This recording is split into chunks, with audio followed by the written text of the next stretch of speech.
Hello friends, स्वागत है आपका एक बार फिर से आपके अपने लीगल चैनल सोच पर प्रहार में। दोस्तों, आज की इस वीडियो में एक नए वर्डिक्ट पर हम लोग बात करेंगे। अब देखिए, मैक्सिमम मामलों में आपका जो विवाह होता है वो हिंदू विवाह अधिनियम के तहत आता है और इस हिंदू विवाह अधिनियम पर जो वर्डिक्ट्स हैं वो भी अलग अलग आते रहते हैं। अभी कई बार लीगल पॉइंट एक ही होता है, लेकिन उस एक ही लीगल पॉइंट पे आपको अलग अलग वर्डिक्ट देखने को मिलते हैं। अब उसमें से कौन सा माने कौन सा ना माने, तो अभी एक लेटेस्ट वर्डिक्ट हिंदू विवाह अधिनियम यानी एचएमए हिंदू मैरिज एक्ट पर आया है, जो कि आप सभी के लिए जानना बहुत जरूरी है।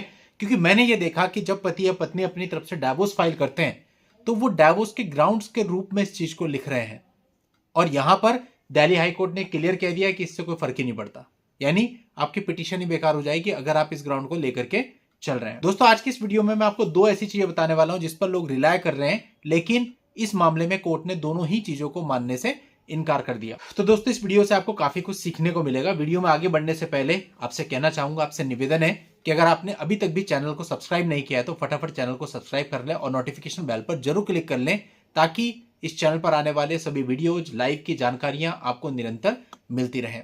और यदि चैनल से जुड़ना चाहते हैं तो ज्वाइन के बटन पे क्लिक करके मेंबरशिप ऑप्शन भी आप ऑप्ट कर सकते हैं। देखिए दोस्तों, इस मामले में हुआ क्या कि दिल्ली हाईकोर्ट के पास एक मामला आया और दोस्तों वहां पर बात आई हिंदू विवाह अधिनियम के अंतर्गत जो एक बहुत इंपॉर्टेंट चीज है, 7 फेरे, इसे सप्तपदी भी कहते हैं।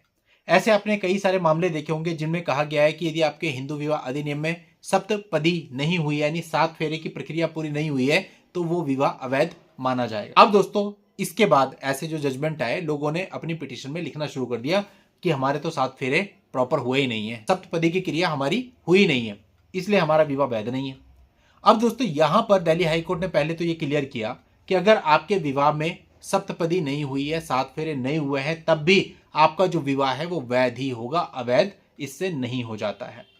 अब दोस्तों, इस मामले का बैकग्राउंड क्या था वो आपको बताता हूं। पति ने पत्नी की तलाक की अर्जी वाली याचिका में आए निर्णय को चुनौती दी थी और उसका यह कहना था कि वे बंजारा लंबाड़ा जनजाति से हैं, इसलिए हिंदू विवाह अधिनियम के जो कानून है वो उन पर लागू नहीं होते, क्योंकि बंजारा लंबाड़ा जनजाति अनुसूचित जनजाति में आती है। और पत्नी ने यह दावा किया था कि जो शादी है वो जब हिंदू विवाह अधिनियम हिंदू रीति रिवाजों के अनुसार हुई है, तो जो तलाक होगा वो भी हिंदू रीति रिवाजों के अनुसार ही होगा। अब दोस्तों, यहां पर कोर्ट ने 2 सिद्धांत दिए।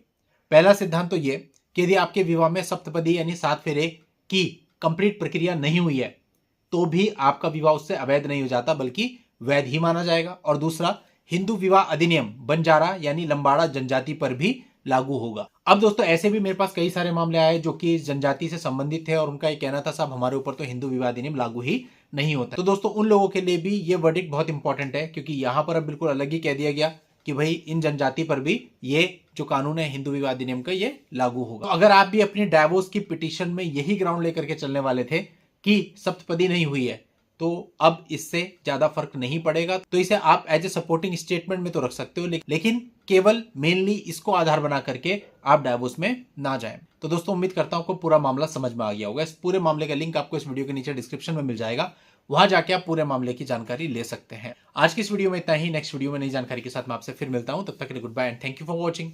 Take care.